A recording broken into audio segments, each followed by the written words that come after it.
લક્ષ્ય ન્યૂઝ, એક નજર, એક લક્ષ્ય. ડીસાના મોટી આખોલમાં સીએનજી ઇકો ગાડીમાં આગ ભભૂકી ઉઠતા લોકોમાં દોડધામ. આગના પગલે ઘટના સ્થળે લોકોના ટોળેટોળા ઉમટ્યા. સીએનજી ઇકો ગાડીના માલિકને મોટું નુકસાન વેઠવાનો વારો આવ્યો.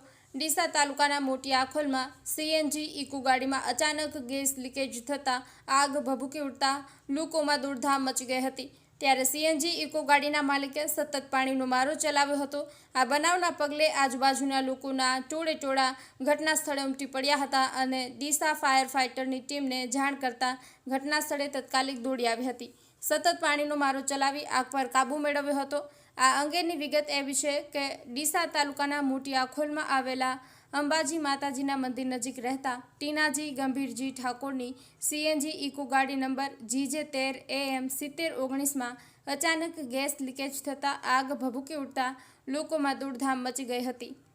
ત્યારે સીએનજી ઇકો ગાડીના માલિકે સતત પાણીનો મારો ચલાવ્યો હતો અને તાત્કાલિક ડીસા ફાયર ફાઇટરની ટીમના ફાયરમેન ડ્રાઈવર ભરતકુમાર કે માળી અને ફાયરમેન કમ ડ્રાઈવર ધનાજી સોમાજી પરમાર ઘટના સ્થળે દોડી આવ્યા હતા.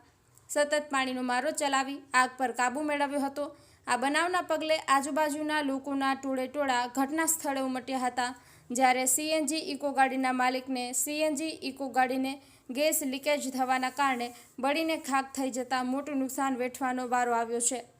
જ્યારે સીએનજી ઇકો ગાડીમાં ગેસ લીકેજ થવાના બનાવો દિવસે ને દિવસે વધી રહ્યા છે, તે માટે ગરમ સીએનજી ઇકો ગાડી હોય ત્યારે તે લોકોને તાત્કાલિક બહાર નીકળવાનું રાખો, નહીંતર મોટી દુર્ઘટના સર્જાઈ શકે તેમ છે. વિજય ગેલોત, ડીસા.